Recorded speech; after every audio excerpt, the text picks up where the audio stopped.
Hola, somos Tangente, mi nombre es Luis Miguel Reyes y ya estamos con un episodio más. Hoy no estoy al 100, de una vez lo aviso. Estoy así como en 80%, porque vengo saliendo de una influenza. Pero sobreviví. Gripe de hombres, ¿no? Gripe de hombre. Sí. Ya descubrí que la verdadera gripe de hombre es la influenza, tipo B. Esa es la verdadera gripe de hombre. Pero bueno, voy a presentar ya a quienes me acompañan aquí. Ya están conmigo Yaneli Vázquez, periodista. Hola Yaneli, Hola. ¿cómo estás? Bien, bien. Aquí es tu cámara, man. Mejor que tú. Sí, definitivamente. mucho mejor, sí. Y Pavel, vea, Pavel, ¿cómo estás? Bien, muchas gracias. También saliendo de una gripe de También. hombre. Más o menos. Aquí estamos rodeados, estás rodeada de gripe de hombre. Bueno. Ajá. Josué también anda algo. Hola. No, pero José ya está saliendo. Sí, yo justamente toca. yo creo que hay que recomendar a la gente que se vacune para la influenza, porque ahorita Sí. cabal es el tiempo de vacunarse contra la influenza. Sí. De Es hecho. importante. Ajá, y si tienen niños chiquitos, he visto que todavía están las jornadas así de centros Ujú. de salud cercanos. O sea, miren ahí en su colonia, de repente y llegan. Y siempre es bueno vacunarlos, sobre todo a ellos Sí, chiquitos. saben, yo tenía la idea que la vacuna era para digamos, ya adultos mayores. Ah, Solo. En la Ay, empresa. no. Yo tenía esa idea, pero no. No, papá. Yo creo que es para todos. Y por eso te dio fuerte. Por eso, me fuerte porque no me la pongo. Aunque yo dije, ya estoy entrando en esa etapa de adulto mayor, entonces. A la- Exagerado. Pero bueno, antes de arrancar, Pavel, vos tenías un anuncio. Sí, por favor, gracias por la oportunidad. A todo el público que esté interesado en aprender algunos consejos para redactar mejor, vamos a dar un taller de redacción y escritura creativa que le añadí ese apartado esta vez. En el Fondo de Cultura Económica tienen que mandar un mensaje por WhatsApp al 5017 3130 para inscribirse. Cuesta 300 quetzalitos, no les cuesta nada. Son 4 sesiones. Comenzamos el miércoles 16 de octubre a las 6:30 de la tarde. Vamos a hacer miércoles y viernes. Estas próximas 2 semanas sería 16, 18, 23 y 25 de octubre.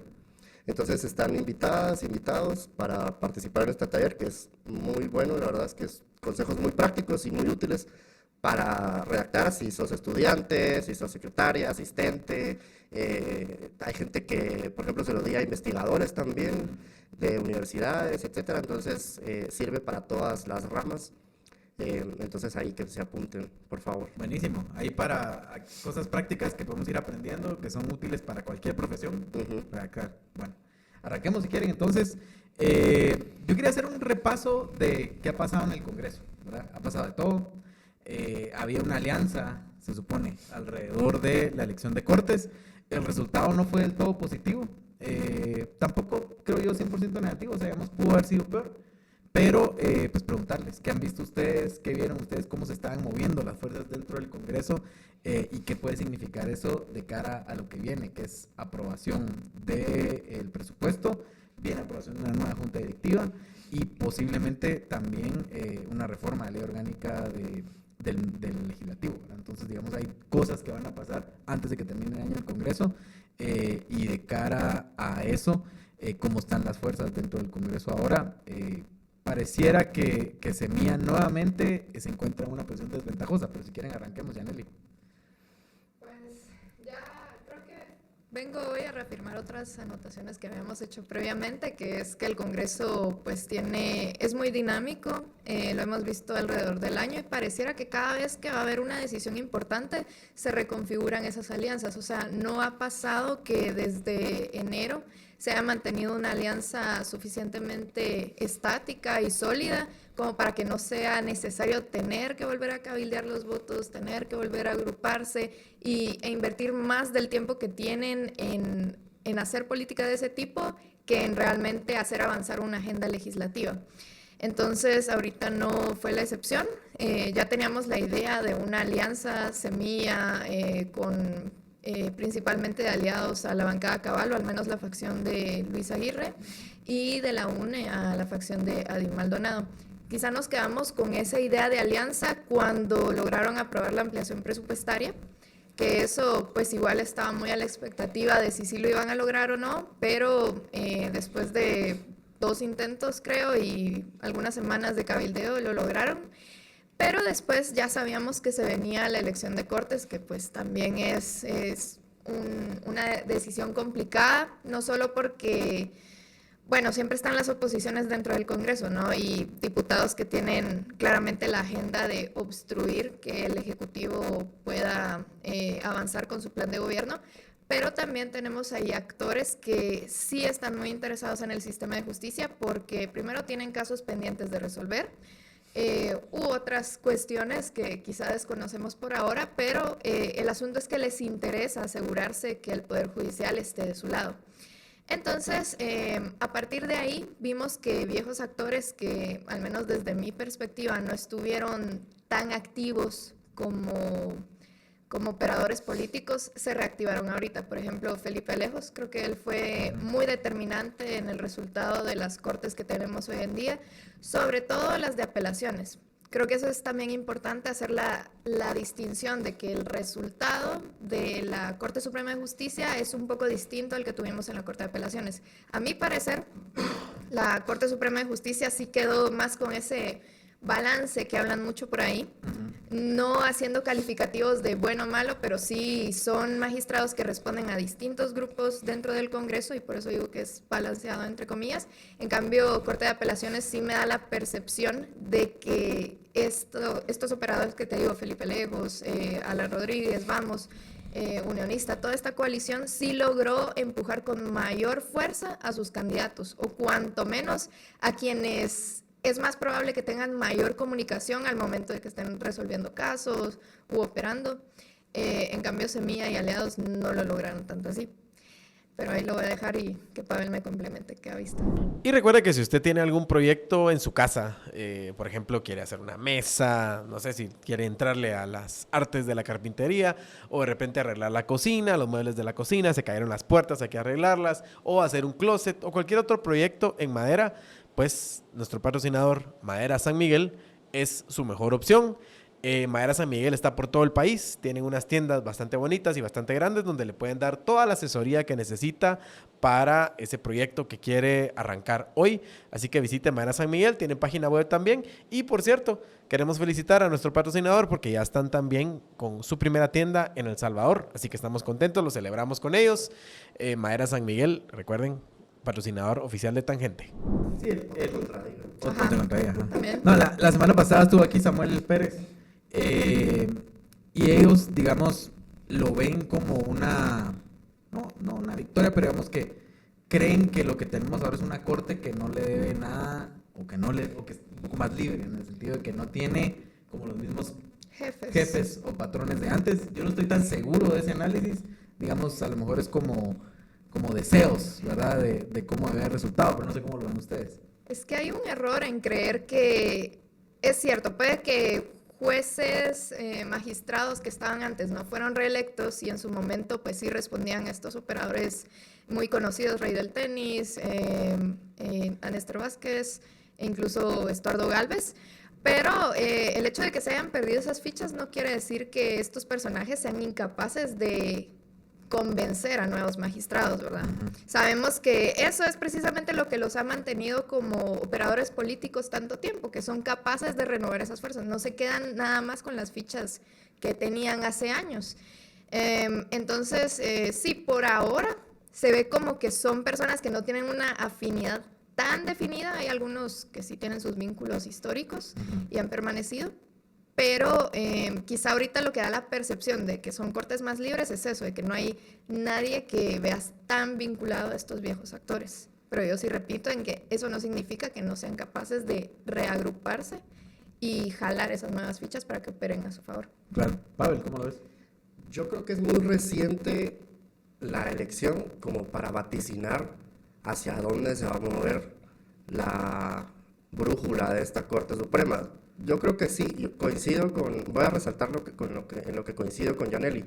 Y creo que sí, hay que diferenciar la elección de la Corte Suprema de Justicia con la elección de la Corte de Apelaciones. Y yo voy a volver al podcast que hicimos hace creo que un mes y medio más o menos, en donde hablamos de las expectativas que teníamos y de lo que analizamos en ese momento, con las postulaciones y las comisiones de postulación. Y yo decía, y creo que hay dos fallas de origen. Una es que no hubo el suficiente incentivo para que participara gente de trayectoria reconocida. Y ese es un gran error, porque entonces tenemos un fichaje, un catálogo de gente corrupta, mafiosa, espuria, anodina, grises, etcétera. Gente que ha estado siempre en el sistema judicial, que no quiere decir que eso esté bien o mal, pero ahí está. Que ha sabido, digamos, y esa era una de las grandes evaluaciones de la tabla de gradación, la trayectoria en el sistema judicial o en el sistema de justicia o en la administración pública. Y entonces cuando ves que la gente con trayectoria reconocida, porque no voy a decir gente buena, gente mala, gente proba, digamos, no, con una trayectoria reconocida, puede ser de derecha, de izquierda, de estos valores o de los otros, pero de trayectoria reconocida, no entraron a las postulaciones. Y entonces ahí se rompe esa dinámica que venía desde el año pasado, de que se estaba postulando gente decente a las elecciones generales, luego se postuló gente decente para integrar las comisiones de postulación por medio del CAN y en otros cargos, ¿verdad? Y entonces ahora teníamos este obstáculo y la otra falla de origen fue que no se reformó la ley de postulaciones o ese sistema de integración de jueces y magistrados. Esas creo yo que son las dos fallas de origen que nos tienen ahora en esta expectativa difusa de que no sabemos si las cortes que se integraron son buenas o malas. Yo creo que es muy, muy temprano para establecer una ruta de qué es lo que va a pasar con las cortes.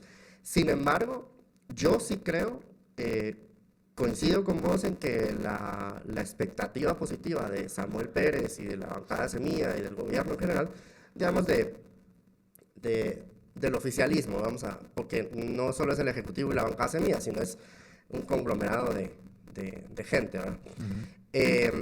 Creo que esa expectativa tan positiva, yo no la comparto. Sin embargo, sí comparto, por ejemplo, lo que dijo Carmenaya Ibarra la semana pasada, sobre que hay una expectativa diferente en esta integración. Creo que son magistraturas que pueden hacer una diferencia porque son personajes que al final son un poco maleables, digamos. Son ese tipo de personajes tipo Estuardo Gálvez, tipo Leila Lemus. Vamos a poner dos ejemplos, voy a colocar aquí. Telma Aldana era la villana en 2013 y 2014. Era la gran villana del momento.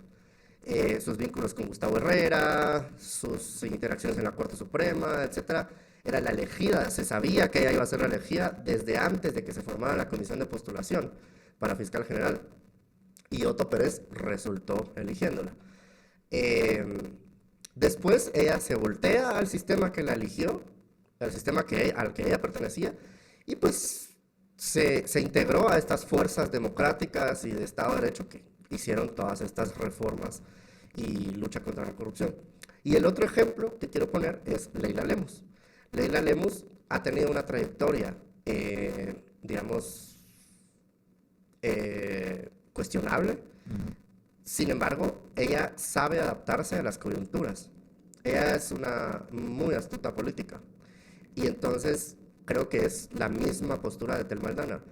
Ella ahora supo adaptarse y entonces ya no está maniobrando para Miguel Martínez y Yamatei, que fue quienes la pusieron ahí en esa silla, sino que está más bien maniobrando al lado de los intereses del oficialismo, del presidente Arévalo.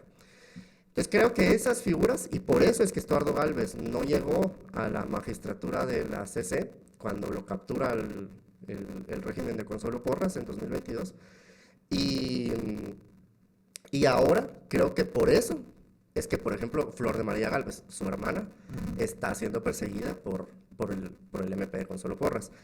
Entonces, eso quería resaltar yo, las dos fallas de origen y lo que tenemos hasta ahora, ¿verdad? Creo que es muy temprano para decir... bueno, y el último punto es ayer. La casi elección del presidente de la Corte Suprema nos da una vista de lo que sí está logrando el oficialismo. Carlos Contreras, el magistrado Carlos Contreras, es el alfil del oficialismo, por decir no solo del presidente, sino de la bancada Semilla y de otras bancadas aliadas. Es el gallo, digamos, para la presidencia. Y él obtuvo 8 votos, es lo que tengo entendido.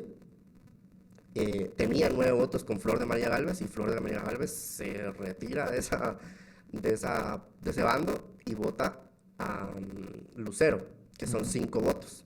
Entonces no logran, ninguna de las dos fuerzas logra mayoría, pero la que más tiene votos es la de Contreras, que es la del oficialismo. Entonces ahí es donde yo veo que esa percepción que crea Alan Rodríguez y los demás opositores recalcitrantes, no es, o sea, es una percepción, no es lo que se aparenta. Claro, digamos que si su compañero canino o gatuno tiene problemas de parásitos, como por ejemplo pulgas, garrapatas, ácaros que producen la sarna, que tener cuidado con eso, pues pueden ustedes utilizar el producto de nuestro patrocinador Bravecto. Bravecto celebra 10 años en el mercado con más de 95 millones de pastillas vendidas en 114 países a nivel mundial. El desparasitante para perro dura 3 meses y el desparasitante para gato es interno y externo también. Bravecto dura más. Recuerden que pregunten siempre en su veterinaria de confianza. Ahí tienen ese producto seguramente y es recomendadísimo aquí por tangente para sus compañeros, ya sean perros o gatos. Bravecto. Esta es la oposición recalcitrante que llama Pavel. Tampoco quería decir que perdieron, ¿verdad? Entonces digamos que todos celebraron de alguna u otra forma, también simbólicamente, ¿verdad? Como una demostración de tenemos poder, estamos presentes. Ahora, se habló mucho de una corte balanceada, ¿verdad?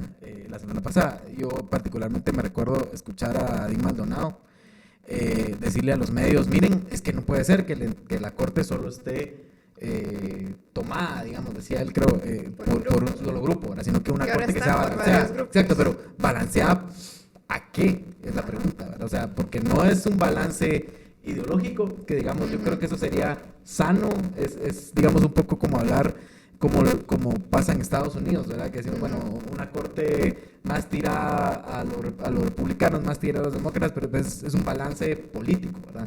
Pero este es un balance de no pertenece a una sola mafia, sino pertenece como a distintos grupos, ninguno tiene control total de la corte, que era, digamos, un poco lo que se percibía de la corte anterior.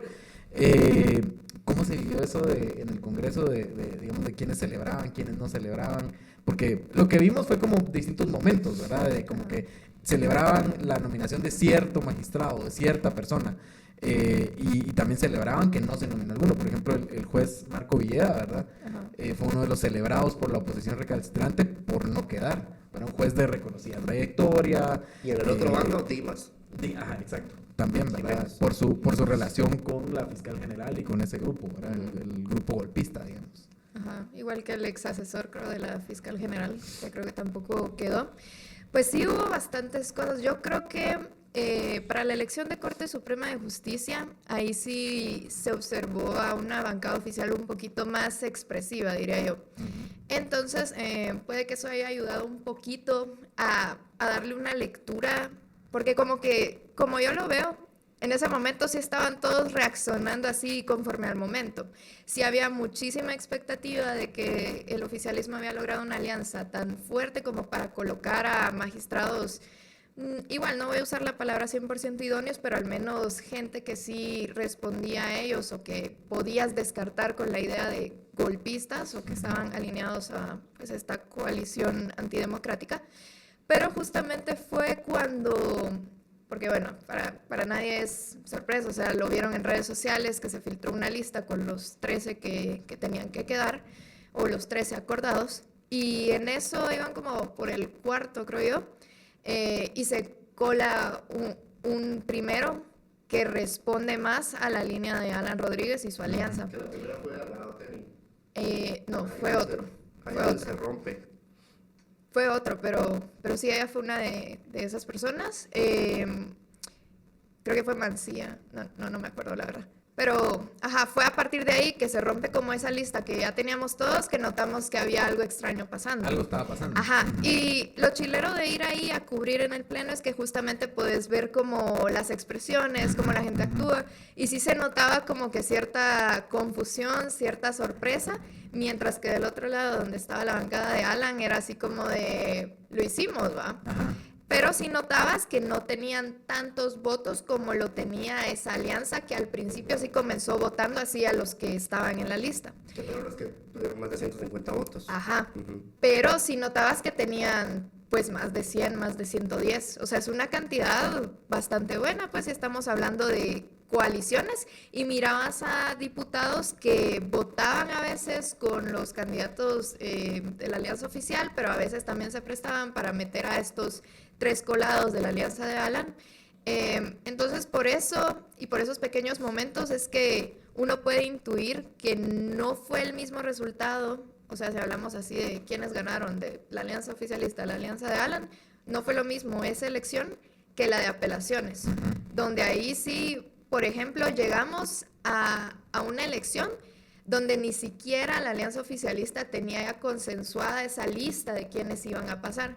Pueden ser varios factores. Primero, que es la gran cantidad de gente que hay que escoger, pero también que sí creo yo, por lo que vi, el foco estaba más puesto en la elección de Corte Suprema de Justicia que de apelaciones. Quizá ahí eran algunos así muy, muy específicos que lograron meter, como la de apellido Virula, que ella iba a ir antes en la Corte Suprema de Justicia, no logró los votos, pero aquí sí se metió. Que lograron descartar algunas piezas importantes, por ejemplo Dimas, pero que al final era muy confusa la reacción que había ahí en el pleno, porque tenías a los de Vamos celebrando absolutamente todo, absolutamente todo. Pero estaban felices. Entonces por y ese se tipo de Felipe cosas, Pavo, ¿verdad? Sí, entonces ahí podías entender que, pues, cuanto menos ya había más comunicación de ese lado, porque parecía que hasta ese momento habían estado como de bajo perfil, que no habían querido figurar ni nada, pero ahí sí, la total expresividad, total emoción en el pleno, mientras que del otro lado era una comunicación muy reducida hasta con los medios, de que no querían dar declaraciones, no querían anunciar absolutamente nada, y lo interesante es que también por parte de la bancada cabal no dijeron nada. Y normalmente, de lo que he observado yo, cuando no es un resultado que les favorezca, ellos prefieren no decir nada. Si no tienen nada bueno que decir, ellos sí toman postura de no decir nada. Entonces ahí, viendo esas como microsituaciones, es que te das cuenta que no fue una dinámica completamente igual. Se acabó septiembre, arranca octubre, y con eso vamos ya en la recta final del año, así que empiezan a presentarse la oportunidad de celebrar, un poco empezar a celebrar ya el cierre del año. Todavía no convivios, eso lo voy a decir en noviembre, pero ahorita en octubre está el Oktoberfest. Si van a ir ustedes a alguna celebración del Oktoberfest, pueden tomarse esa pastillita de Paris Mart. Recuerden siempre con moderación, no tomen mucho, pero si van a echar un par de cervezas, un par de vinos, un par de whiskies, cualquiera que sea el trago de su predilección, Paris Mart, esa pastillita que les ayuda a pasar los molestos efectos de la goma, evitarlos básicamente. Así que en farmacias Super 24 pueden encontrar Paris Mart, una pastillita que se toman media hora antes del primer trago, y con eso estarán tranquilos al día siguiente. ¿Quién creen ustedes que fue el elemento, no sé, por decirlo de una forma, como traidor? ¿Habrá sido Adín Maldonado?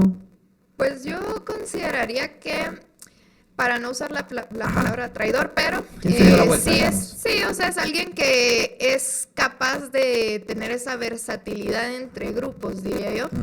Y sí, definitivamente es de los diputados que a veces sí se prestaba a las votaciones que iban alineadas con Alan Rodríguez y su coalición, a veces también con Semilla, pero así ha sido a lo largo del año, si te vas dando cuenta. Siempre ha sido alguien que depende mucho del tipo de cabildeos, depende mucho de las cosas que esté dispuesto a negociar con tal de mantener esa facción unida, porque si te das cuenta son también diputados distritales, o sea, con ciertos intereses, y a veces él ofrece esos votos con tal de ver qué coalición es la que le puede ofrecer esas garantías que están esperando los de su facción. O sea, con tal de mantener esa alianza pegada, a veces vota con cierta coalición, a veces con otra. Entonces él es más o menos de ese tipo. La bancada Cabal y la bancada Viva es a quienes yo veo como los actores más fieles, digamos, a la alianza oficialista. Pero sí definitivamente dependen de ADIM y también de los votos de su facción y también de las personas que ellos puedan jalar de otras bancadas. Claro, los que están por ahí flotando, digamos. Que mucho tiene que ver con voto de diputado distrital, ¿verdad? Que iba amarrado, digamos, también al tema presupuestario. Ajá, porque si veías, digamos, con Cortes, no era tanto a veces el tema de, este me puede hacer favor, sino hasta de, es que este es de mi distrito. Entonces también ponían entre sus cuotas a personas que pertenecían a esos distritos. Esa también era una de las lógicas. Una crítica, Pavel, este fin de semana fue, o digamos, empezó un poco la semana pasada y la columna de Juan Luis Font, no sé si la pudieron ver por ahí, en donde básicamente está diciendo que el presidente no se ha querido meter, o sea, como que no quiere usar el poder, ¿verdad?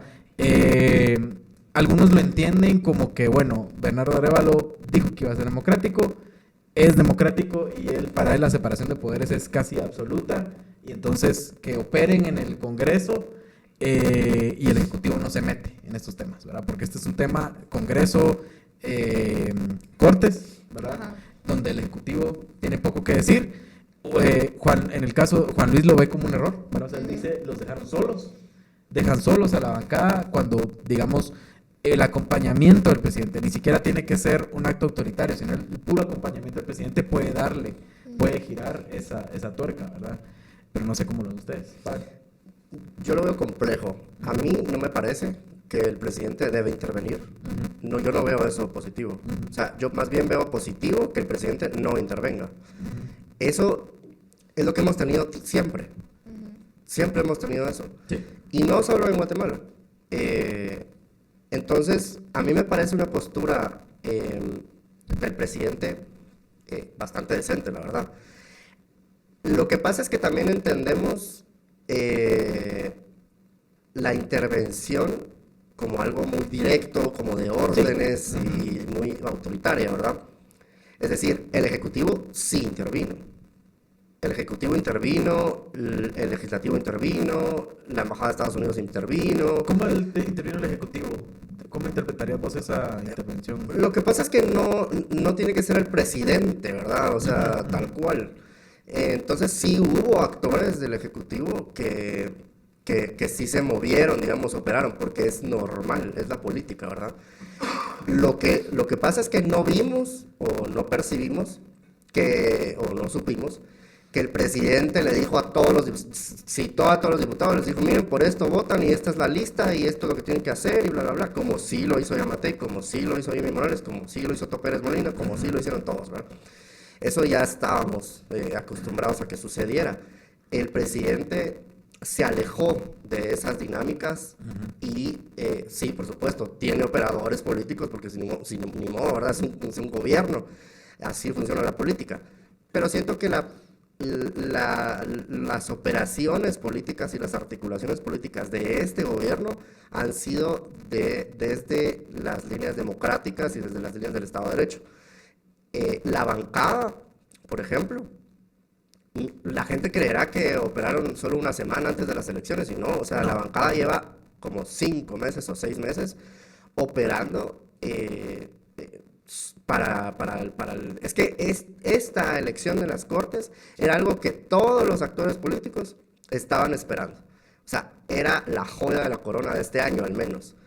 Y por eso, creo yo, es que la oposición recalcitrante logra esa amalgama de intereses, porque siento yo que, ahorita voy a hablar un poco especulativamente y un poco figurativamente, pero siento que estaban ahorrando todos estos meses para lubricar justamente en este momento.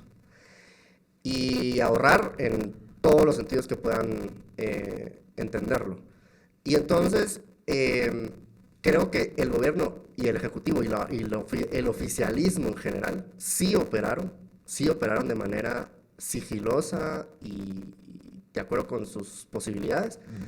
Sí considero que les faltó más, pero también es difícil cuando hay personas que no habían estado en el Estado, que no habían estado en el Congreso y que todas las fuerzas opositoras pues tienen mucha más trayectoria. El rey del tenis tiene más de 25 años haciendo esto. Sí.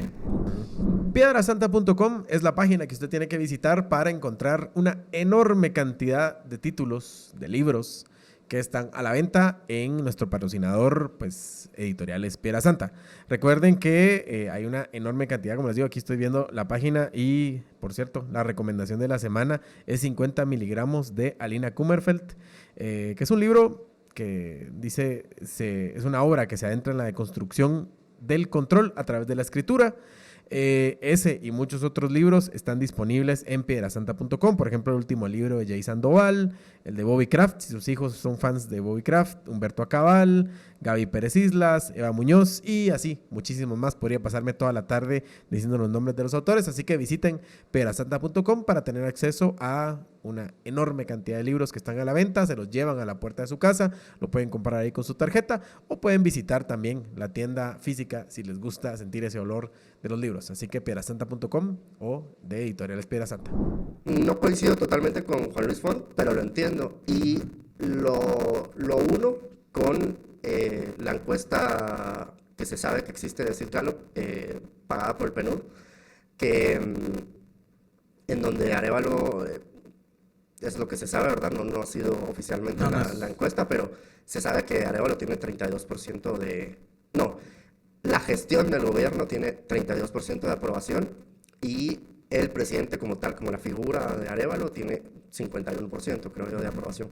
Eso es lo que se sabe, espero que lo publiquen y podamos corroborar esos datos. Entonces creo que Juan Luis hace como una mezcla de las dos cuestiones. Y entonces ahí es donde yo sí veo me sumo a la crítica y me sumo a la incertidumbre. Creo que el presidente no debe ser autoritario, no lo es, no lo va a hacer, porque él no es así, no es su esencia, entonces ya basta de pedirlo porque no va a ser así.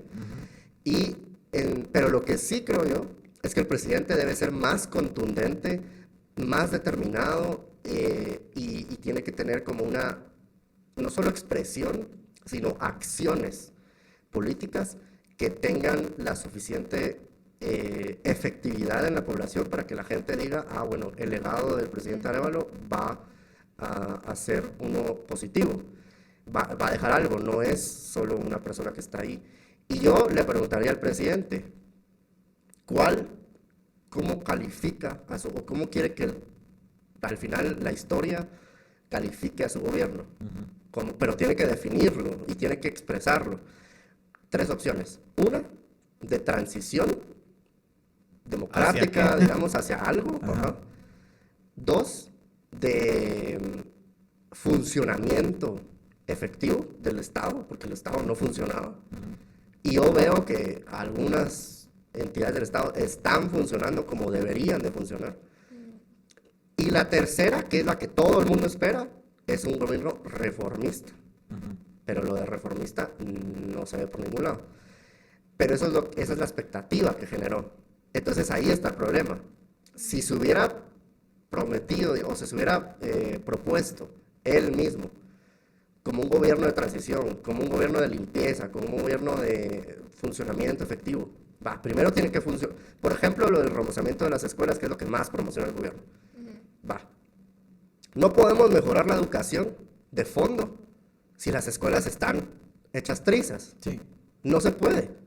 Entonces, claro, yo, por ejemplo, le preguntaría también a la ministra Anabela Llereca, que creo yo que es la mejor del gabinete, le preguntaría, bueno, sí, remozamientos es lo primero, es el primer paso, porque no pueden estar los niños estudiando en condiciones precarias, ¿verdad? Pero se van a crear nuevos modelos de ¿cómo se llama? De enseñanza, digamos. No, de físico, infraestructura escolar. Se van a crear nuevos modelos, porque esas escuelas, o sea, por muy remozadas que estén, pues no debería de ser el modelo, ¿verdad? Sí. Estructural. Y luego se va a plantear una reforma educativa, que es lo que esperaríamos, ¿verdad? Pero entonces eso, ¿verdad? Yo creo que esas son las tres. Bueno, hablé un poco de todo, pero creo que por ahí va la columna de Juan Luis Font, ¿verdad? También. Sí, Yo es un poco coincido, como, ¿no? es un poco como, digamos, pareciera que Juan Luis dice ahí que el presidente Arévalo está inmóvil ante muchas de estas situaciones, que son situaciones de país, en donde hay muchos actores operando, porque sabemos que sí hay gente operando. De hecho, diríamos que este proceso fue casi un regreso a esos viejos operadores, viejos no ni tan viejos, ¿verdad? Porque era de hace pocos años, pero digamos que el rey del tenis, Estuardo Gálvez, que digamos retoman su espacio dentro del sistema de justicia como operadores, como quienes hacen las transacciones, quitándole poder a otros operadores más de estos últimos años, ¿verdad? Y con eso, digamos, hay quienes dicen, bueno, por lo menos estos operadores anteriores no son golpistas, ¿verdad? Porque a ellos lo que les interesa es continuar... Tener fichas de cambio. Sí, tener sus espacios dentro del sistema, ¿verdad? Pero no tienen esa agenda política, de destrucción, digamos, total del sistema, que era una agenda más política, ¿verdad? Porque claro que habían intereses económicos, claro que habían intereses de proteger la impunidad, pero es una agenda de destruir, digamos, a cualquier fuerza reformista o cualquier fuerza contraria a ellos que estuviera en el sistema, que fue lo que vimos, digamos, de todo el proceso electoral del año pasado, ¿verdad? O sea, digamos, esta organización criminal que tiene tomado el Ministerio Público tiene sus brazos en estos otros espacios, o tiene aliados en estos otros espacios que son los que les han ayudado en esta agenda de destrucción del sistema de justicia. Por ejemplo, esa facción que vos estás hablando, que tiene esa agenda destructiva, no ganó en estas elecciones. Eso, por ejemplo, sí creo yo, por eso es que se hace esa expectativa de, creo que si no hubiera toda esa operación del oficialismo, que leas, el oficialismo puede variar en muchos sentidos, ¿verdad? O sea, puede ser muchas cosas. Pero el oficialismo en general, si no hubiera habido esa operación, creo que sí. Por ejemplo, Néstor Vázquez no ganó en la integración del CAN, primero. No ganó en la integración de magistrados de apelaciones para cubrir las comisiones de postulación. No ganó en la integración de los candidatos, de las listas de candidatos en las comisiones de postulación. Y no ganó en la Corte de Apelaciones ni en la Corte Suprema, mucho menos en la Corte Suprema. O sea, Néstor Vázquez fue el gran perdedor de este proceso de elección. Aunque dicen que se sienten que tienen 3, 4... Es que tienen no 3, se sienten de todo perdedores. Justo, pero, a ver, es lo mismo que el CAN, ¿verdad? Ellos creían que iban a sacar 7 postuladores y tuvieron 3. Entonces, ahí es donde uno ve, ¿verdad? Que no, igual en los magistrados de salas de apelaciones que participaron en las comisiones de postulación, creían que iban a tener 8 o 10 y obtuvieron, creo que 3, 4. Es lo mismo. Entonces, el gran perdedor realmente, aunque obtuvo sus réditos, y por eso soy muy cuidadoso, y creo que la gente tiene que ser muy cuidadosa en la cuestión de percepciones, porque Alan Rodríguez, Felipe Alejos, toda esta gente sabe muy bien cómo manejar las percepciones. Lo que no está sabiendo hacer el oficialismo. Eso. Claro.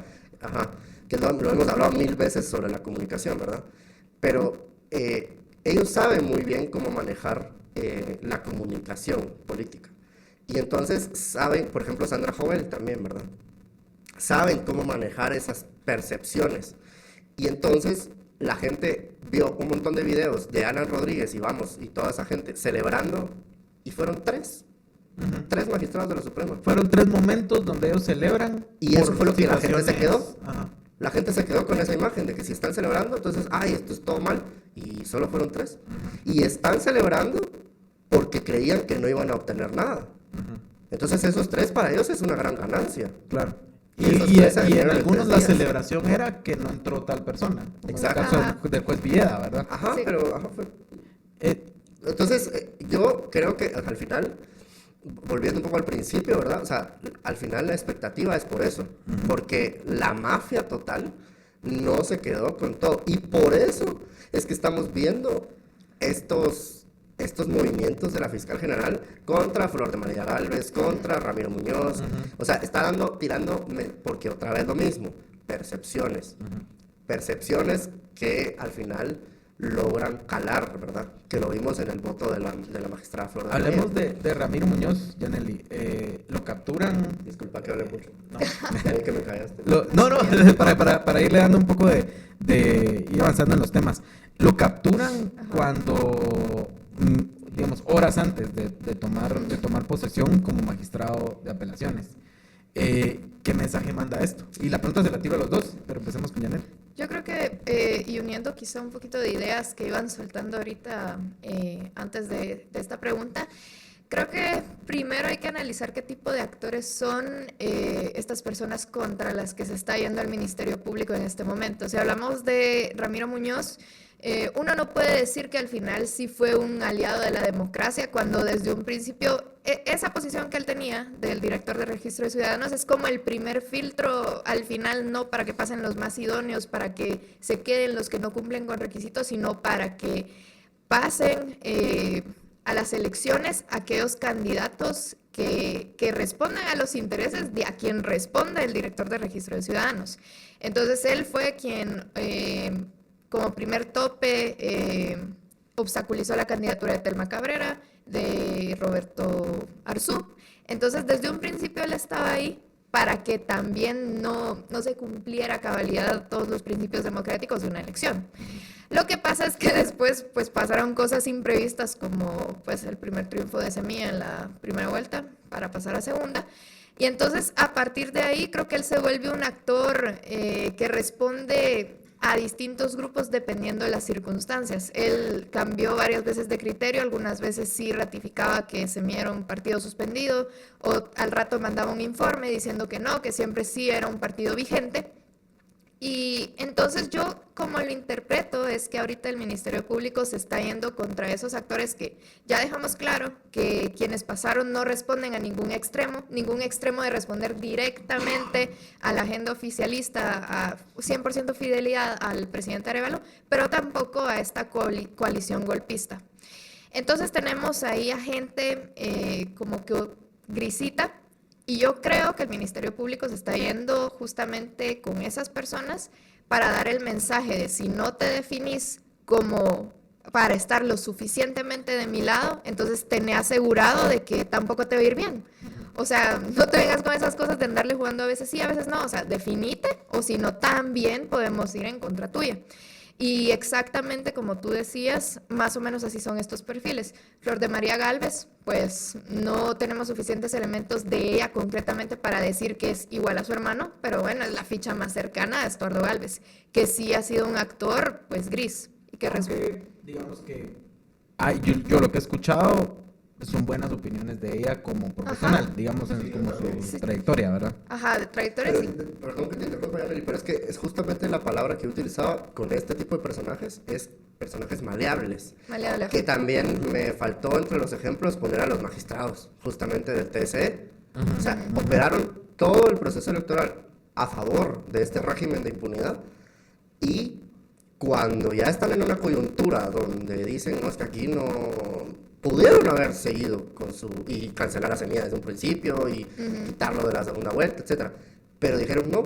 Entonces ahí es cuando, justo lo que decís, ahí es cuando el Ministerio Público dice, o sea que no están con nosotros. Ajá. Entonces tienen que hacer Todo, algo. nada. O Y todo, nos nada. persiguen. Ajá. Y lo mismo con Ramiro Muñoz y lo mismo con Flor de María Gálvez, porque recordemos la trayectoria de Estuardo Gálvez. Estuardo Gálvez es un personaje también maleable.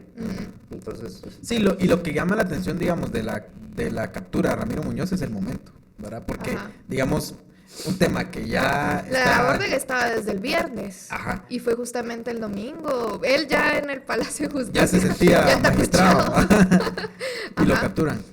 exacto, Ajá. entonces ahí es donde nos hacemos las preguntas. Ajá. ¿Por qué no el sábado? Ajá. Hay ¿Por qué no el cierto viernes? simbolismo, eso es Sí, cierto. Exacto, es el mensaje, es lo que decía. Saben crear percepciones. Y por ejemplo, el viernes también, o sea, el viernes fue giran la orden de captura. Y el viernes también fue cuando el Ministerio Público pidió la información a De Níquel Flor de Cortés María. de Flor de María Gálvez. ¿Y qué fue lo que pasó el domingo? Que Flor de María Gálvez votó en estos 5 que votaron por Lucero. O sea, sí calan esas percepciones, porque al final la política se trata de eso, mucho de percepciones, de quién Por ejemplo, los aplausos que le dieron ayer a la fiscal cuando entró al teatro. Eso es percepción. Entonces la gente dice, sí, le aplaudieron un montón, entonces tiene mucho poder. A veces no. Por ejemplo, Alan Rodríguez no maneja más que 14 diputados y mucho. En esta elección manejó más. Pero no solo fue su tarea, no solo fue su logro. Claro. Y él, por ejemplo, se siente confiado de que esto le va a llevar réditos también a la Junta Directiva y al presupuesto, y no es cierto. La Junta Directiva va a estar a favor otra vez del oficialismo de Semilla, y el presupuesto también va a pasar a favor de Semilla. Entonces, eso son puras percepciones, es pura percepción, y yo creo que la gente, yo repito el mensaje, lo reitero, la gente tiene que tener cuidado con las percepciones, porque no significa que sea la realidad. Y hablando de encuentros desagradables, hubo en esta semana 2 momentos en donde el presidente de una u otra forma se encuentra con la fiscal. En el ENAE creo que ella se sale en el momento que él entra, ¿verdad? Ajá. Pero cuando la gente la vio entrar, que, ojo, ¿de dónde veníamos, verdad? Veníamos de una semana en donde Marvin y Sonny habían hemos puesto la voz de alerta, que no estaba ella porque no estaba firmando. Ya desde antes se sabía, se había puesto esas alertas, no fueron ellos los que después, claro. Pero sí, digamos, ellos, bueno. Digamos, sale, entonces yo, digamos, vi que ese día ella a los medios les dice, no, yo estaba de vacaciones. Que hizo hasta su conferencia. Exacto, me tomé unos días de vacaciones y por eso no estoy firmando yo, pero digamos, llega al ENAE. Y después había muchos rumores de que el presidente no iba a participar, a pesar de que estaba agendado, que él iba a cerrar el evento y demás. Sin embargo, llega, da su mensaje y adiós, ¿verdad? Y luego lo vimos de nuevo el fin de semana en el acto, ¿verdad? De toma de posesión de la Corte. Y ahí sí se tuvieron que ver, ¿verdad? De hecho, hay una foto que va a quedar ahí muy buena para diferentes momentos, para diferentes memes también, ¿verdad? Donde está ella viéndolo así de atrás con mirada matadora. Pero que, digamos, ajá, que vemos esos momentos porque ya ahí parece que estamos en un, ¿cómo se llaman? En las películas de vaqueros, ajá, te pongo la pistola están apuntándose, pero ninguno va a pegar el tiro, ¿verdad? Sí, una película de Tarantino, todos apuntándose contra todos. Ajá, pero ninguno se va a pegar el tiro porque no se lo pueden pegar, ¿verdad? Mira, yo lo que veo es que, la verdad es que para el bien de todos, y no solo hablando de ciudadanía, sino hasta para ellos mismos como actores, es que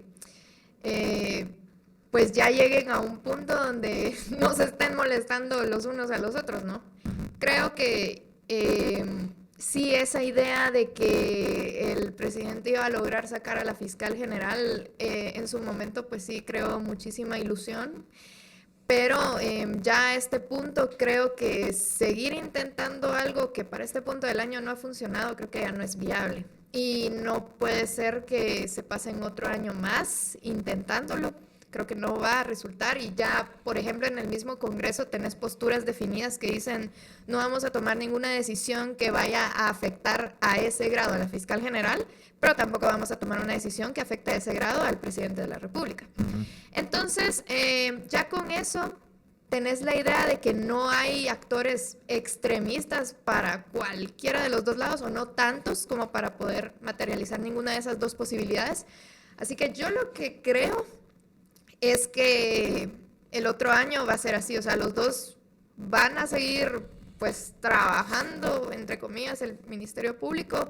Arévalo también va a tratar de pues ejecutar su plan de gobierno y lo mejor sería que esa guerra, ahí sí que de ellos dos ya no siga y no creo que vaya a seguir. Y ya nos dio, pues obviamente es muy temprano para asegurar que así será, pero el presidente interino de la Corte Suprema de Justicia en su mensaje sí los mencionó a ellos dos directamente, sí hago un llamado al presidente de la República, a la fiscal general y a la población, a como estar en paz, ¿no? Con dejarse trabajar, respetar la independencia de poderes.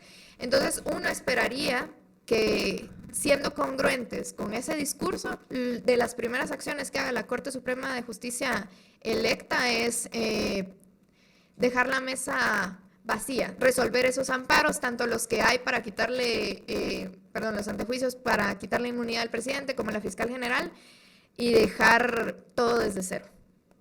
Porque no creo que vaya a pasar eso de que uno pueda sacar al otro del juego, y yo creo que los dos van a terminar cumpliendo con su periodo para el cual fueron electos. Sí, y la gran pregunta era si se iba, digamos, si la corte que iba a quedar iba a ser una corte golpista, que le siguiera el juego a las fuerzas antidemocráticas para votar al presidente Arevalo, digamos, que esa es una de las grandes dudas que había. Yo creo que eso por lo menos no se cumple, pareciera, con la conformación actual, por un lado, y la otra cosa es que sí, la fiscal general es, diríamos, tal vez una de las grandes perdedoras del proceso, ¿verdad?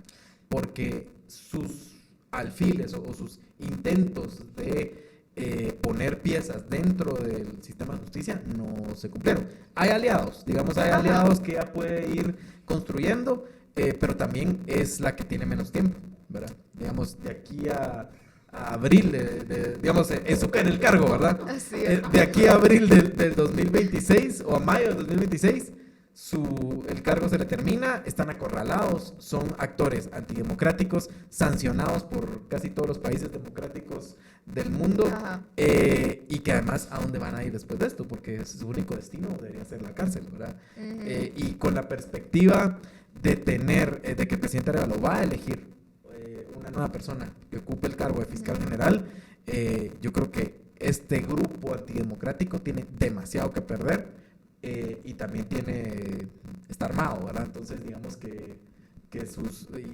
disparos son este tipo de cosas, ¿verdad? Como lo que vimos de Carlos Muñoz, ¿verdad? O sea, ese tipo de acciones, perdón, de Ramiro Muñoz, ese tipo de acciones las podemos ir viendo cada vez más. Ahí está Ligia Hernández en la cárcel, ¿verdad? O sea, digamos, tienen cómo hacer daño, aunque no logren dar el tiro de gracia, ¿verdad?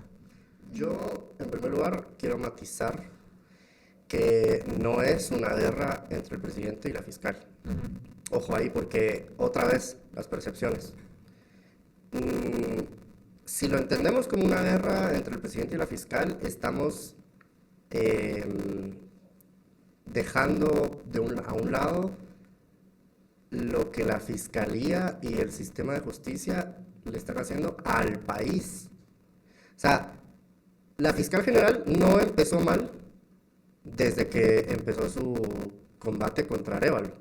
Eso comenzó en junio del año pasado, en julio, el 11 de julio específicamente. Eso comenzó el 11 de julio del año pasado. No, la fiscal lleva desde el 2018, cuando fue electa por primera vez, destruyendo el Estado de Derecho del país. O sea, eso hay que entenderlo muy bien. Hay que salirse de ese intento de narrativa que se cree que se quiere crear desde la mafia, de que es una lucha entre ellos dos. No es una lucha entre ellos dos. Por eso la gente salió el año pasado a manifestar, porque la fiscal no estaba combatiendo a Arevalo, estaba combatiendo el voto de la gente, y eso es lo que enardeció a la gente.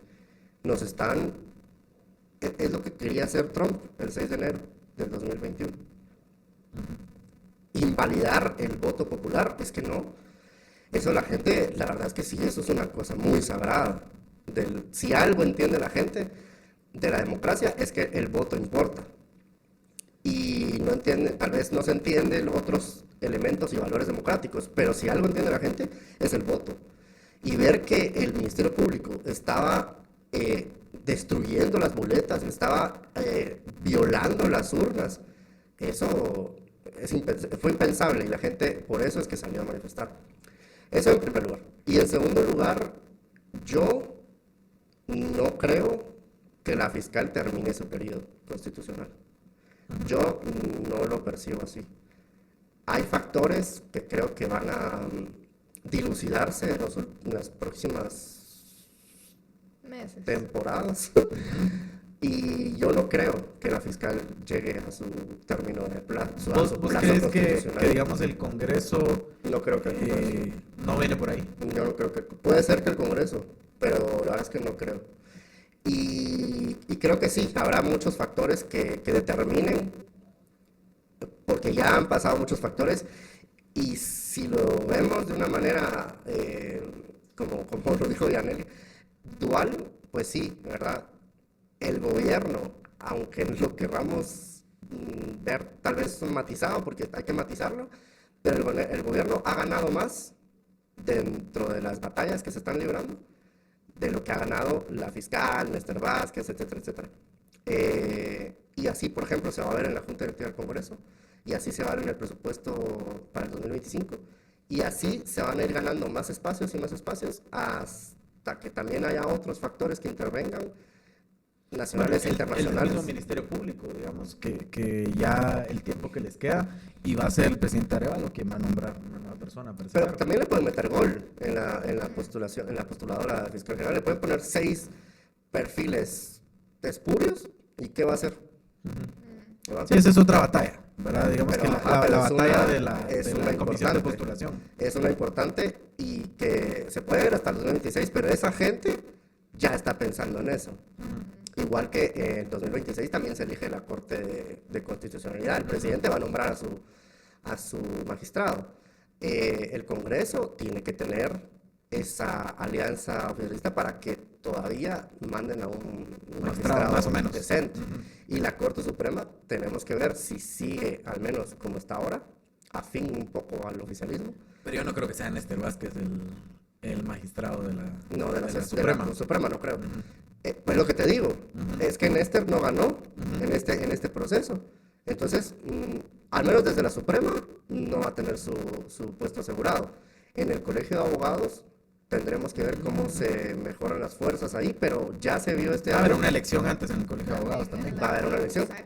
Y en la Esa es USAC. otra La batalla. USAC es otra importante. batalla. Yo la USAC sí la veo muy perdida para 2026, pero el CAN, creo que por lo que pasó este año con la planilla 8, creo que puede haber. Aunque si la Corte termina de ordenar la renovación de ajá. CSU, por ahí puede ser, porque eso es lo que se ha visto bastante movimiento para que al menos se hagan elecciones ahí. Que yo creo que si eso pasa, sí tiene las de perder al menos pues, la alianza de Walter Mazariegos.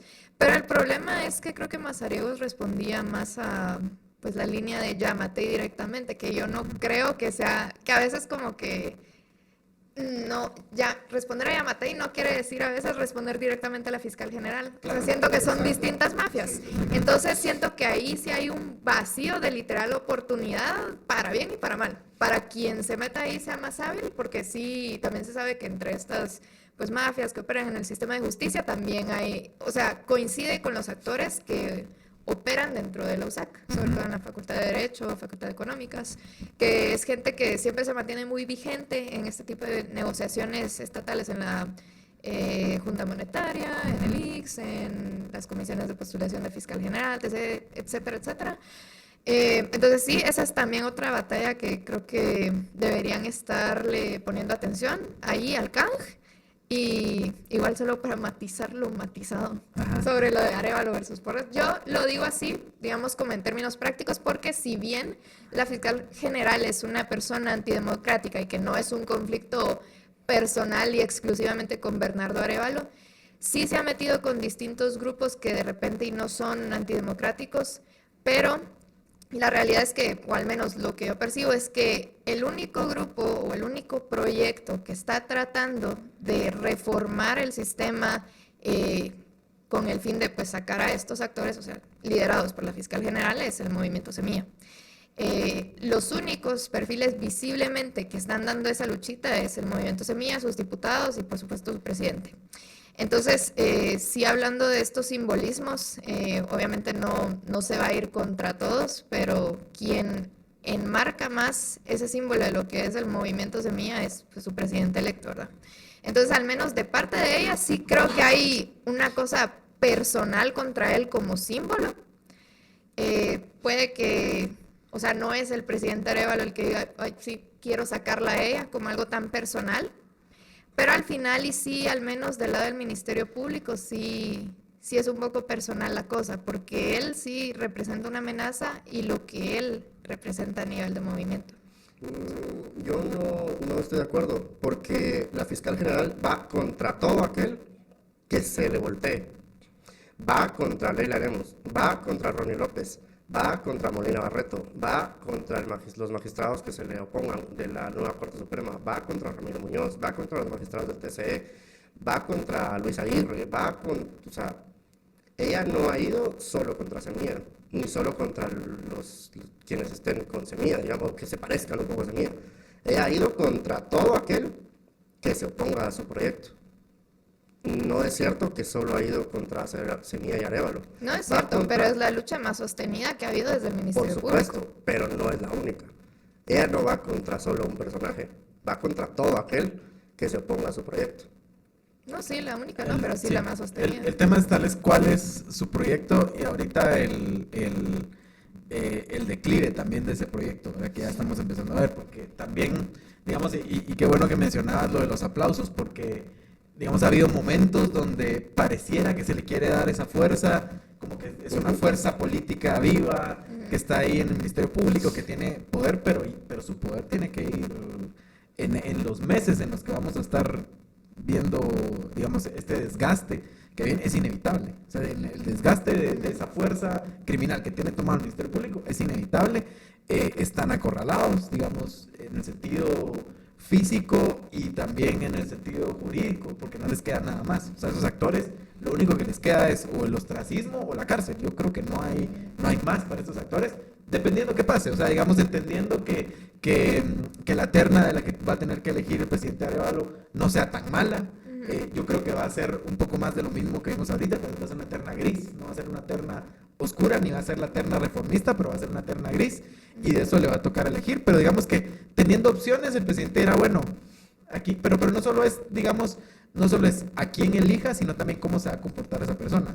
Pero o sea, la persona que va a estar ahí no puede ir y decir, bueno, me va a elegir el presidente Arévalo, me voy a ir en contra del presidente Arévalo. Ahora, digamos, como que esa dinámica va a cambiar sí o sí. Y eso es lo que vamos a estar viendo en los próximos meses. Y la elección más bien la designación de magistrados de la Corte de Constitucionalidad, que va a ser, digamos, la otra gran pelea, en donde ahí sí el presidente Arévalo va a elegir, creo yo, un magistrado que va a poner balance, que va a estar ahí por los años que tiene que estar. Creo que el Congreso va a elegir algo gris. O sea, porque la alianza tampoco va a soltar todo, ¿verdad? Exacto. Entonces va a haber algo ahí no tan malo, digamos. La USAC está en veremos, dependiendo que diga esta misma CC sobre lo que va a pasar. La Corte Suprema creo que también va a ir por un lado gris, porque es la conformación que tiene la Corte ahorita. Y el CAN sí es otro tema, ¿verdad? Ahí es otro veremos, pero va a haber una elección también en el CAN para poder hacer esto, ¿verdad? Entonces creo que las cosas van a cambiar mucho en estos próximos 2 años y medio, ¿verdad? Y yo creo que también hay que decir un poco retomando lo de Juan Luis Font, que yo creo que es la oportunidad, porque este año, digamos, creo que era un año, lo dijo Samuel Pérez, para limpiar, digamos, lo que se podía limpiar, ¿verdad?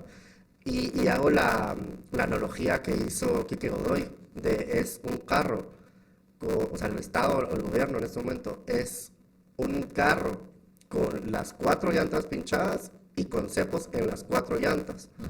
Entonces, creo que a partir de esta elección de Cortes y de la Junta Directiva y del presupuesto, creo que son batallas muy precisas de este año, del primer año de gobierno, o sea, el primer año de este periodo constitucional, y que a partir de la definición de todas estas batallas, creo que ya se puede ya se asientan en el poder. Y lo que sí tiene que priorizar mucho el gobierno, porque es lo que tiene que hacer, es su función, es dar resultados el próximo año. Es decir, el presupuesto tiene que ir orientado a invertir.